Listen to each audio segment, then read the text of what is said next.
Welcome to Already Won. Listeners, if you've listened through every single season, amazing. Hello and welcome to Already Won, Sports Friends Podcast. We're here, Season 5, Mad Dog. Where are we? If you're watching by video, where are we? You gotta guess. There's a river back there. It's an important river. This is an important town. And the nickname is the Big Smoke. So where are we in the world right now? Yeah. That's the Big Smoke. Well, I call it the Big Smoke anyway. Okay. So yeah, that's a guess. That's a clue, by the way. That's a clue. So I Not call for me, it it's not. I would never guess. That's it. So it's Something about a blob somewhere in here around there. So Mad Dog, somehow, some way, we've made it to Season 5. Listeners, if you've listened through every single season, amazing. We're here end of Season 5. Mad Dog, what was Season 5? What was the theme of Season 5? Season 5. In Season 5, we were green, but not like in an environmental way. We want to take care of God's creation, but we're thriving. Growing. Yeah, we're growing. And there was a lot of growth. We had the green, we were growing. We were thriving left, right, and centre. So hopefully you guys who've listened to all the episodes, you'll feel like you grew and thrived. Mad Dog, what's your feelings just at the end of the season? What are you feeling? It's great. In the beginning, it's like, we don't know what you want, people. You got to tell us what you want. We were kind of guessing, and we went out on the limb, and I think we did well. We accomplished well. I think we had some great guests, not just good, some great guests, and we finished strong. Yeah. And I think you can take that theme thrive in different ways. Like we had different people take it in different ways. Then we had leaders take it in different ways. People who are in different worlds, different sectors, talking about what does thrive mean to them. And yeah, it was good. And I think there was a lot of different takeaways we can go through a little bit. I think I definitely got a lot of pages of notes and things like that. One of the things that I kind of took away, which I thought when it comes to thriving, I think that people were going to talk about spiritual disciplines and spiritual practices. And that's exactly what some people did. And it wasn't surprising for me. And there was 4 things that people talked about quite a lot. So how we talk to God through prayer, how he talks to us through the Bible, how we speak to Christians, and how we speak to those who are not yet followers of Jesus. And what do we call that in our sports friends training? What do we call Apparently, people didn't know, but they're talking about the wheel people. There you go. They were talking about the wheel. There was Phil Knox came in, talked about it. Johnny Reeves, Prof. Reed, you remember him? He talked about it. Ian Lancaster talked about it. And others talked about these 4 things, how to thrive. 4 spiritual disciplines.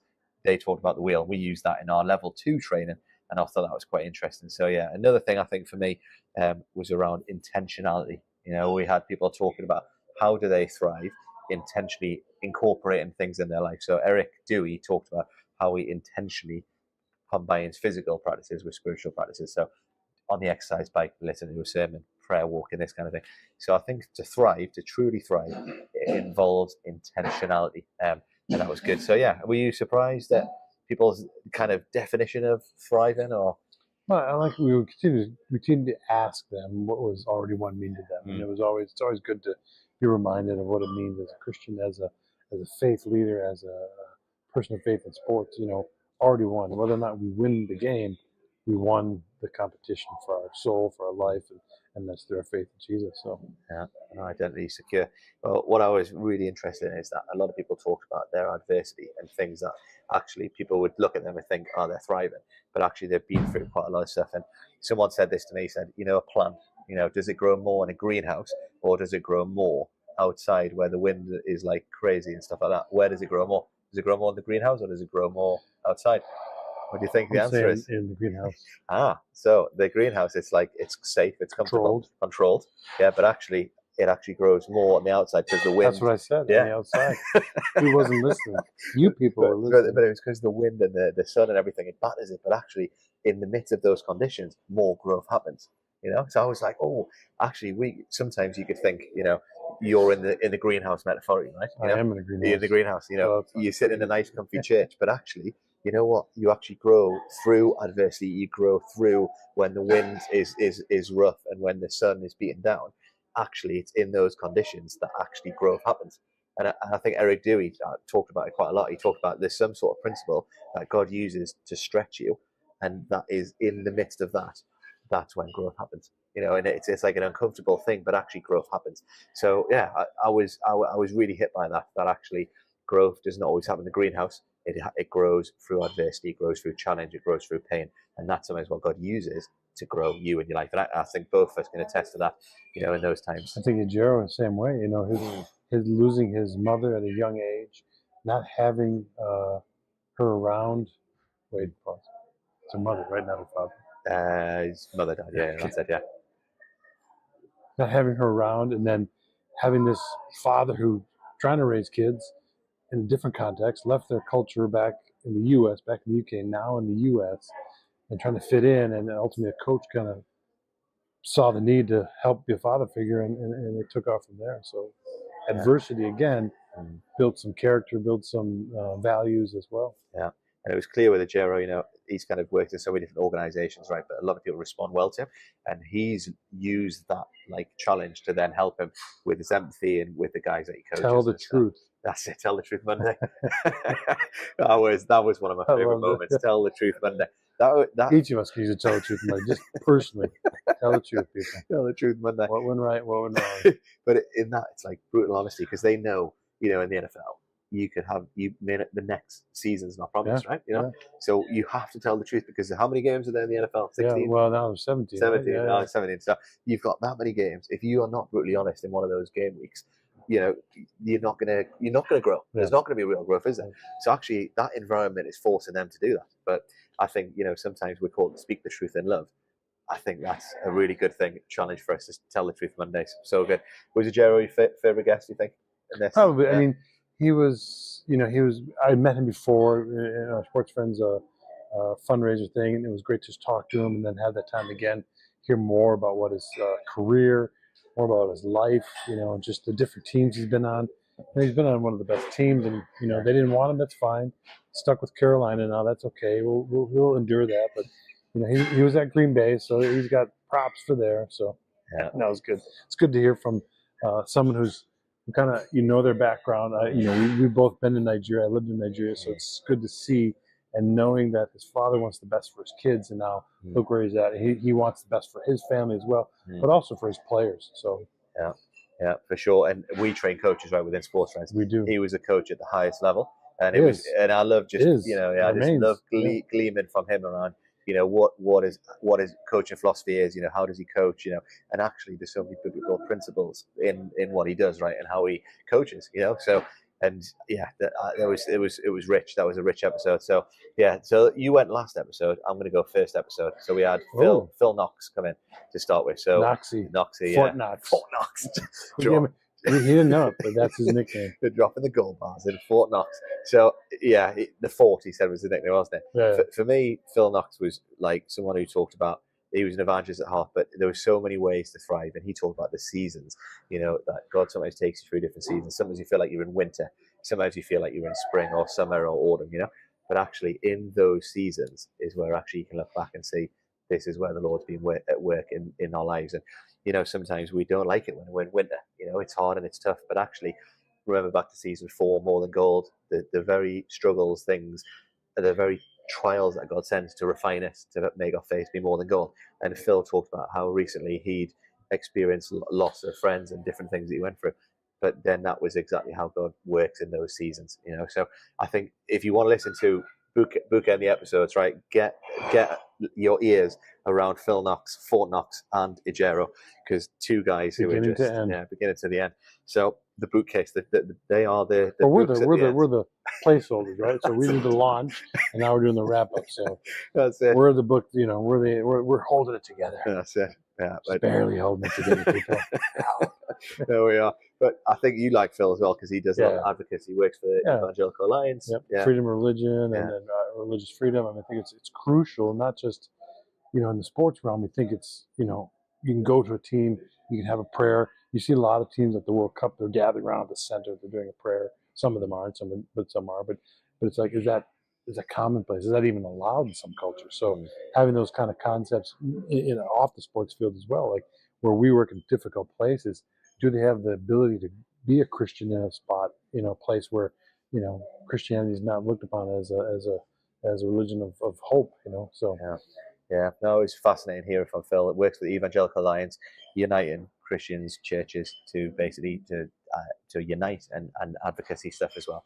So really good to have that. Now let's talk about our country focuses. All right, we had 1, 2, 3 country focuses. We went to Nigeria, the Green.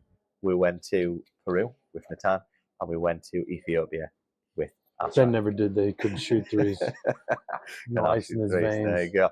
But what do you think? Why do you enjoy those? Yeah, it's good. It's always good to hear from our leaders. Good to hear from them what's happening, on the ground and how they've been challenged by the sportsman's training, what they're doing with it, and just some good stories that have come out of what they've been able to do in their countries. So I see in Nigeria, even though there's persecution, there's violence and killings against Christians, they don't cower from it. They still stand strong and in their faith, and they want more people to hear about this Lord and Savior of theirs. Yeah, and I would say, all of those countries, like I say, Nigeria, Ethiopia, and Peru, they were facing different challenges, whether it be political, whether it be economic, whether it be, corruption. Yeah, there's so many challenges. Actually, I thought it was ironic that we talked about how to thrive, and yet the first one we had in was IC in Nigeria, where it's like the heat is being turned up in that country. And if you listen to that episode, you'll hear about some of the real things about what happened on Palm Sunday and about what's going on in that country. So give that a listen. But in the midst of that, IC, Asrat, and Natan all had a clear vision for what they wanted to do in their country, right? We heard from They want to thrive. They want to thrive, but they had a vision for how to thrive. So Natan was talking about the 80-20 vision, what he wanted to do, next and stuff, and reaching the unreached people and how they were going to do that. Asrat had a very clear vision about what he wanted to do, even though they were the birthplace of sports friends. And I think if we want to talk about how the ministry is thriving in certain places, I think a lot of our team leaders and countries have got a clear vision, right, for how to thrive, and they're asking us to kind of to pray, and for you guys, if you're listening, to financially give, to continue to do that, because that enables the work to thrive, right? And I think it was good to hear on the ground level, what does that look like? How is the ministry thriving? And some of the stories, we heard different stories of individual lives who've been completely changed and transformed through coaches as well. So if you haven't listened to those episodes, give them a listen, because we know 20 countries now Sports Trends is in. And would you say the ministry is thriving? Yeah. Different places. It looks different in each country. We can't say we're the same, but I think the training's there, and how it gets unpacked and how it gets put into practice, it can look different. But I think the ultimate goal is this tool, this silly tool of sports, being used to share the gospel and build lives. Love it. So our country focusing. We were thriving in season 5. Where we go next? Who you nominating next? Well, again, I'm partial to my people, so I like my three favorite. The Doima triplets. Yeah, that was a very good episode. I was hearing, girls who are about to go off to college, but then all play volleyball, all on the same team. Yeah, tell us a little bit about that. What you liked about that episode? Well, no, so I guess I didn't hear a lot of their story. Addison, Emily, and Haley have been part of our church since we've been going there. We've been part of that church for over 20 years. So we've seen them grow up from birth through grade school, through high school, and now we'll see them in university. So I think it's been a great, front row seat to their lives being unfolded, and as well as their parents, knowing them, and being involved in the youth group at the church, seeing them kind of take up leadership roles, but also encouragement with other younger students. So it's good, not just on the court, but off the court. And that's what you want as a coach. Are you building up players to win, but win the right way, win the best of their ability, but also off the court? What are they doing? Yeah, so good. And one of their advice was one of our best seen videos on TikTok. They said, show up, keep showing up. That's one of the best things. Keep showing up, keep going to practice, keep showing up, and that's where I thought it was the anchors. That was good. Life jacket or anchor. But on TikTok, at the Already One podcast, that was the one that got more views on there. Yeah. Show up, people. Yeah, just show up. Yeah. Well, the life jacket was good. What was it? What are you throwing a life jacket on? Are you throwing someone an anchor to sink them? Or are you, is your advice sinking them, or is your advice lifting them up, saving them? So there you go. Power of your words, eh? Out of the mouths of babes. There you go. So good. Well, listen to that episode. Well, I'm going to bring to the table Professor Reed, Johnny Reed. This was obviously the theological college that I studied at. We didn't know this, but when we reached out to him, the strapline of the college was make time to thrive. So when we asked him to come on, he was like, yeah, I'm coming on. Wow. It's literally, we're thriving. And for me, I found that episode really good, because a lot of people are literally making time to thrive. In the world we're in, man, you can get instant Wi-Fi. We've just got instant Wi-Fi where we are right now. Instant coffee, right? You can get. I don't like instant coffee, but you can get it, right? And my point is that, and the things can be here right now. And what Prof. Reedy was talking about, Johnny Reed was talking about, saying, actually, you have to make time to thrive. Sometimes you look at people, you may see successful people in sport or in business or wherever it is, and you think that person's thriving, but actually they've made time to do that. They've made time to study, they've made time to do that. And that's what Johnny Reed was talking about. Actually, when it comes to theological education, which we really care a lot about, let's make time to thrive. People take time away to go and study, and actually go to seminary and actually form good roots. He talked about really good roots, so they're prepared for a lifetime of ministry. I thought you just came out to sell tracts. I don't know how many. Okay, show of hands, people at home. How many of you bought the 50 pack? There you go. 50 packs of 10. In other words, 500 tracts. There were so many people who, I did that, yeah. But a load of people did that. I think that's quite clever. So, yeah, a load of people and did. he's still winning because, Yeah. Yeah. Pause. We don't know if Team Messi is going to win. Not sure. That's it. Yeah. Messi made it to the final. You can say that. But we know Ronaldo didn't make the final. Team Ronaldo, but we know Team Messi did. So I think that debate's on now, right? Still on. Who's the GOAT? And of course, he said that it's not Messi or Ronaldo. What? It's Jesus. Oh. There you go. Yeah. But it's still worth getting those. If you're doing any sort of events, get on 10 of those and do that. Do you enjoy that? I mean, he talked about theological education, the importance of that. I mean, you feel passionate about that, right? And making time to do that. And again, it's like, I think you and I know that we've been to formal education. We don't need to. I mean, to me, that was the best way to learn. But, before that and after that, I'm still picking up, different commentaries and different books, and you're self-taught, So I think getting that knowledge, however you need it, but having someone to bounce it off of, being able to rub minds, as they say in Nigeria, or to iron sharpens iron, as the Bible says. So being not just self-taught and then in a vacuum and not sharing that, but learning something, but then also trying to figure out, is this accurate? Is this correct? So, yeah, I'm going to throw that back to season 2. DK Roy said, be a lifelong learner. That was it, be a lifelong learner. And if you've got a chance to learn and grow, that's one of the best ways, right? Yep. Through books. I've not got the bookshelf today, got a different background, but those could be books. Like they could be books. They could be stacks of books. This could be make-believe people. That boat down there you just saw, it might not be real. There's probably a number of books in these buildings behind us. Yeah, no, I thought there's no books behind us over there, though. No, definitely not buying that. But I think, Johnny Reed talked about making time to thrive, and what does that look like for you? What does that look like for you? A lot of these people have made time to thrive. Well, what does that look like in the next year or 2 years? How are you going to make time to thrive? Like you say, what are you going to learn? What are you going to intentionally do? Are you going to get a mentor, which you're keen about, or how can you grow, which is going to lead to you thriving? And so Johnny Reed does that in where he is. But how are you going to make time to thrive? How are you growing your roots deep? And many people did say that going through, like even the Doima triplets, they said going through the Bible in a year.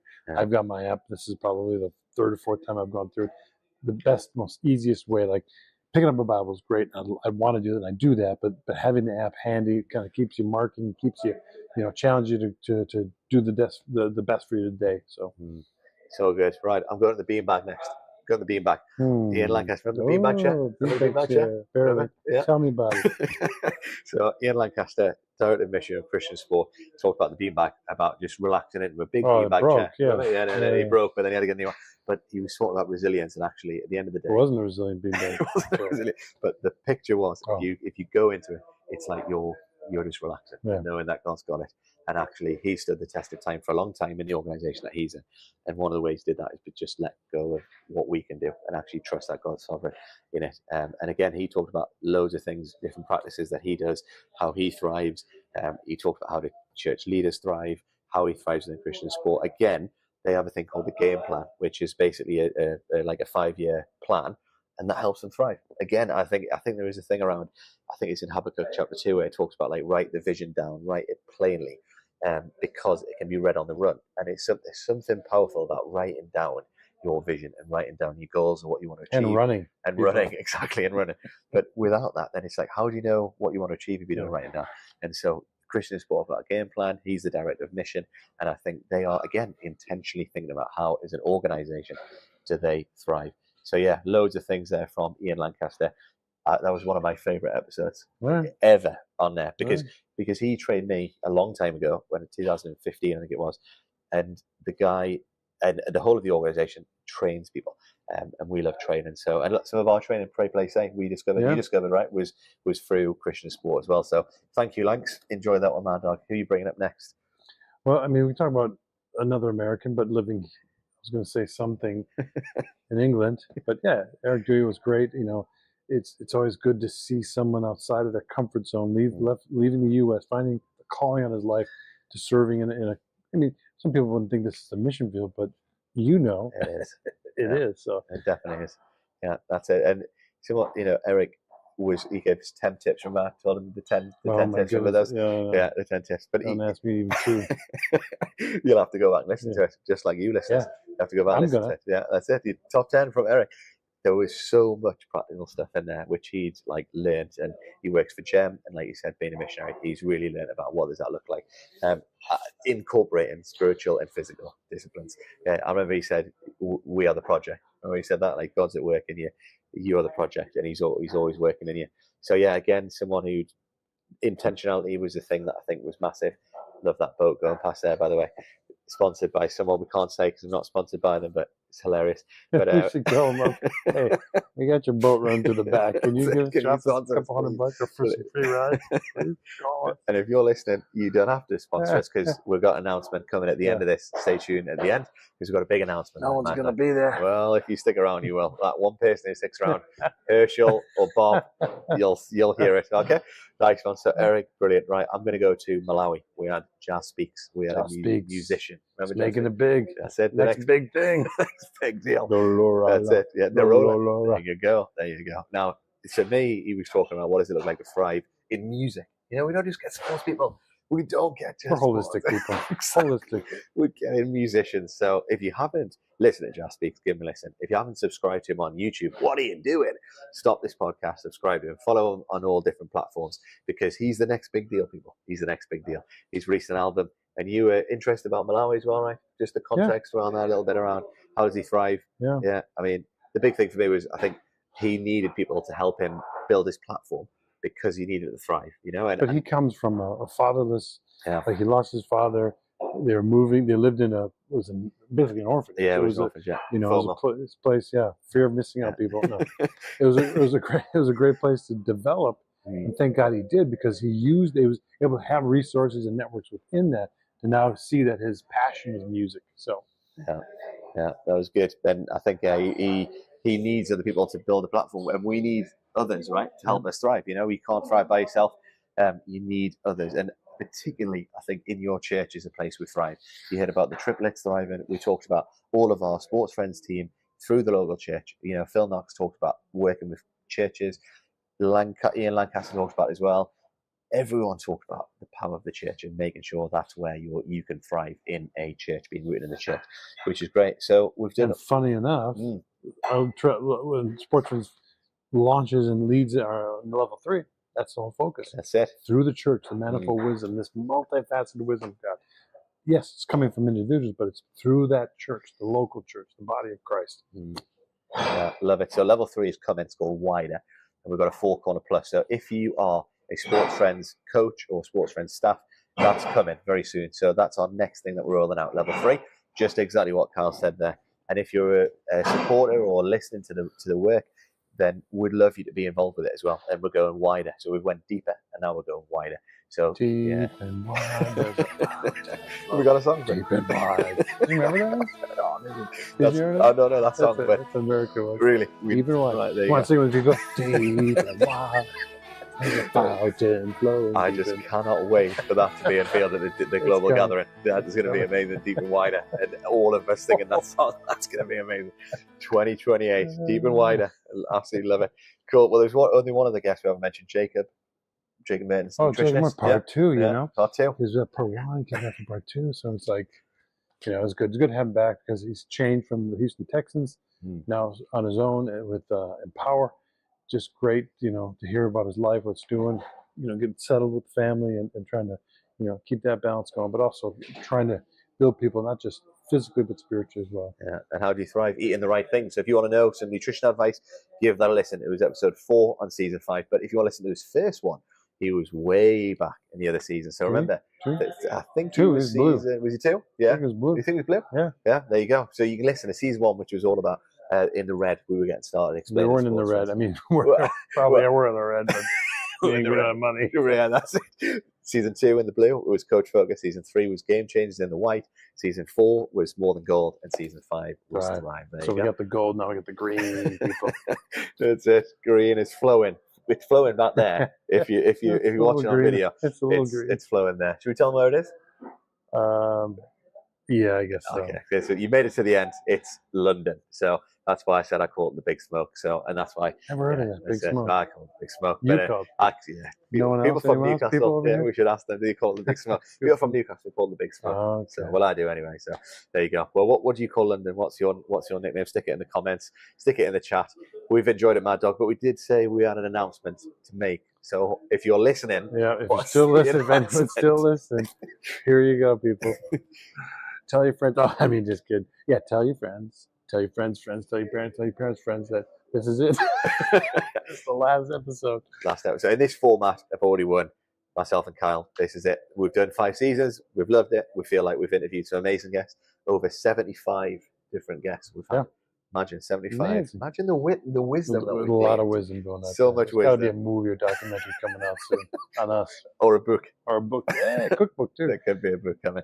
But it's been good because, whether or not people listen, I think each of us have grown. There's maybe one or two others have grown, but I think it's empowered us in the sense that we've seen the network of sports, not just with us sports friends, but also Christian sports, FCA, AIA, athletes, coaches, We've had professors, we've had coaches, we've had players, we've had chaplains, we've had Christian leaders, we've had business people, we've had everyone in, like I said, over 75 Everyone people. was on the show. That's it. Calling us, gotta be on your show. We've had Michael Jordan's chaplain. I love that one. I mean, there's been some amazing, amazing people who are doing some amazing stuff, and we've had the privilege of listening. And we hope we've brought you some fun along the way, but some wisdom about this theme.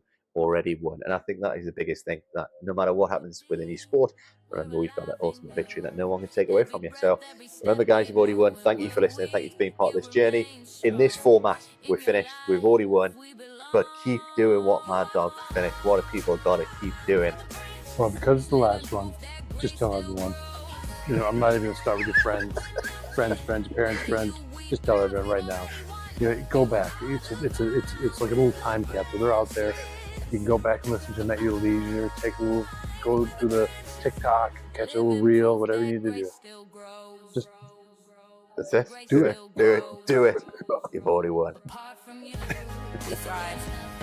Already won. Our mission is to help you thrive. Every Tuesday, join our hosts and guests. Discover how you're already positioned to win.